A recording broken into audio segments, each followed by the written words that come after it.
Before launching yourself in learning a new language, it's practical to learn some basic foundations first. And I'm not talking about basic as in like knowing how to say please and thank you, although those are important and respectful. Non, non, quand on apprend une nouvelle langue, il faut savoir des bases fondamentales, la structure des phrases, de l'emplacement des mots, ce qui te fera gagner beaucoup de temps lorsque tu traduis ce que tu as dans la tête, hein, dans la nouvelle langue. So I'm talking about sentence structure, where words are placed, which will save you so much time as you translate what's in your head into the new language. And so you won't look like a fool. When I was learning English, I was about 12 years old. And we were talking about space at school. Hein. J'ai appris l'anglais quand j'avais 12 ans et un jour à l'école, on parlait de l'espace and I said system solar instead of solar system. Hein. All the other kids laughed. Ha ha ha ha ha! And now I'm 38 years old and that memory still haunts me. Why? Because system solar sounds stupid when you're used to saying solar system. Mais en français, c'est système solaire. And I just translated the two words in my head and said it. J'ai traduit les deux mots, mais j'ai gardé leur position. Hein. I kept their position. Donc j'ai dit system solar au lieu de dire solar system. Solar is the adjective. What's the system like? It's solar. With French, the two usually swap. En anglais, les adjectifs s'échangent. Le système est solaire. Solaire, c'est l'adjectif. So let's take a look at subject, verb, object, adverb, and adjectives. Look at this banana cake I made. Delicious. So good at this. I actually made a video on how to make banana cake. If you check out my YouTube, subscribe, all that good stuff. Anyway, whatever language you're learning, I should probably finish chewing and swallowing. Whatever language you're learning, make sure you at least know where the subject, verb, and object is placed. So where do I say I, you, they, etc.? Where does the action word go? Drink, eat, walk, and so on. And what about the object? Coffee, phone, blah, blah, blah. Most languages have a similar structure, but it costs nothing. Not 1 penny to verify whether your next language is similar to your mother tongue or not. Donc, peu importe la langue que tu apprends, assure-toi au moins de savoir où se place le sujet, le verbe et l'objet. Hein? Où est-ce que je dis je, tu, il? Où se trouve le verbe d'action, hein, comme boire, manger, marcher?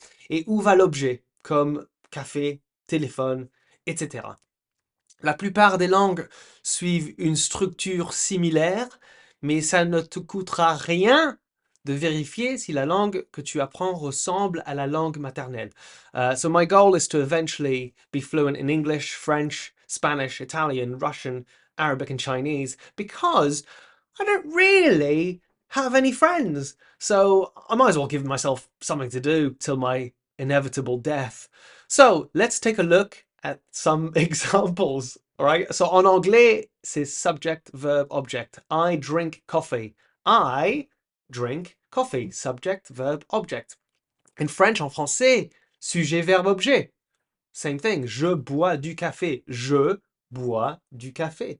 Spanish, subject, verb, object.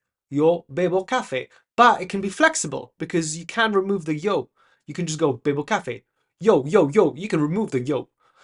Subject can be omitted in casual speech. Same thing with Italian, right? Subject, verb, object. Io bevo caffè. But you can just go straight to bevo caffè, which is common in spoken Italian. Russian, subject, verb, object, but it's flexible as well. So, я пью. I think it's più. Я пью кофе. But you could say coffee, я пью, for emphasis. You're drinking that coffee. Coffee, я пью. And in Arabic, it's verb, subject, object, but it's also flexible. So, ashrabu al-kawa. But you can go Anna, as in subject. Anna ashrabu al-kahwa.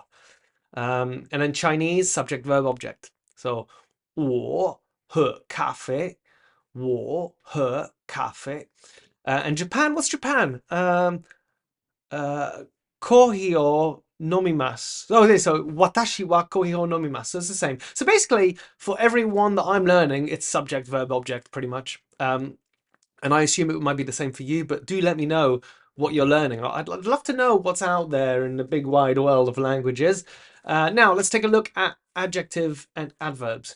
An adjective is a word that describes or modifies a noun or pronoun by providing more information about its qualities, quantities, state, or characteristic. Un adjectif est un mot qui décrit ou modifie un nom ou un prénom, un pronom, en fournissant plus d'informations sur ses qualités, sa quantité, ses états, ses caractéristiques et tout ça. Donc en anglais, l'adjectif vient avant l'objet.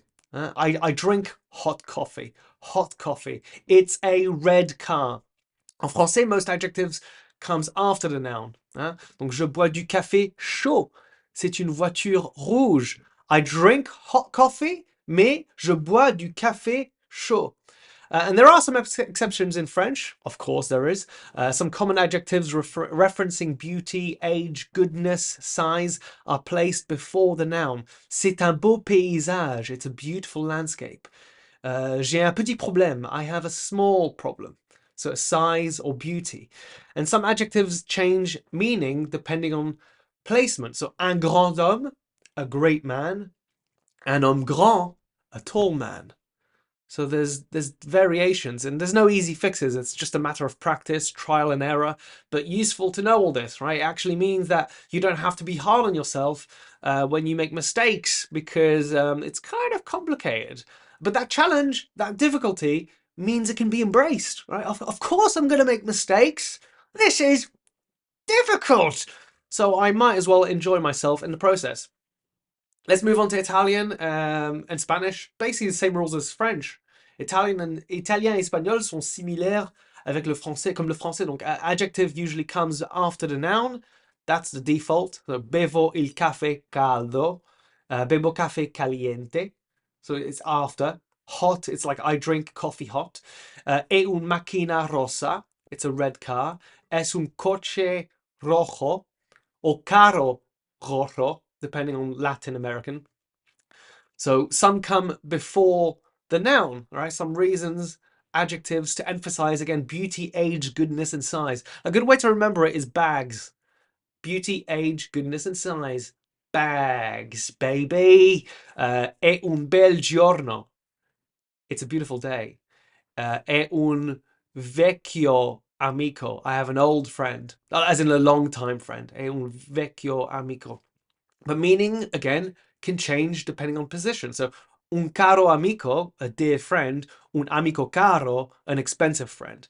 As in being friends with that person costs you a lot, financially or otherwise. Emotionally, psychologically, spiritually.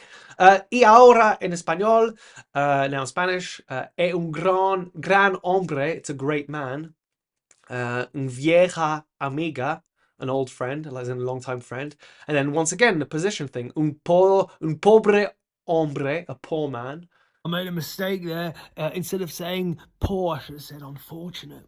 So a pobre hombre is an unfortunate man, but an hombre pobre is a poor man. But an hombre pobre, a poor man, as in he's not rich. I can relate. So yeah, so basically just, it's good to know. And finally, let's take a look at some adverbs. Enfin, jetons un œil aux adverbes. I'll look at Russian, Arabic, and Chinese once I get these Latin ones learned. So English, adverb usually goes after the main verb, except with to be or not to be. L'adverbe se place généralement avant le verbe principal, sauf avec le verbe être. Donc, I always drink coffee. I always drink coffee. But I am always drinking coffee. En français, l'adverbe se place généralement après le verbe conjugué ou entre l'auxiliaire et le participe passé dans les temps composés. Adverbs usually goes after the conjugated verb or between auxiliary or past participle in compound tenses. Donc, je bois toujours du café. J'ai toujours bu du café. Je bois toujours du café. J'ai toujours bu du café. Je bois toujours du café, mais je dois essayer de boire plus de thé. I should move on to tea really, because I think I'm drinking too much of this. In italiano, bevo sempre il caffè. Ho sempre bevuto il caffè. Bevo sempre. Same thing in Spanish. Bevo siempre café. He bebido siempre café. So yeah, generally sort of afterwards. Yeah, knowing the placements of words means that you'll just be able to formulate coherent sentences by yourself using the hundreds and thousands of words that you'll eventually learn. Connaître la place des mots te permettra de formuler des phrases cohérentes toi-même en utilisant les centaines, voire des milliers de mots que tu vas apprendre avec le temps. So, bonne chance, good luck, buona fortuna, buena suerte. And subscribe, you mother flippers!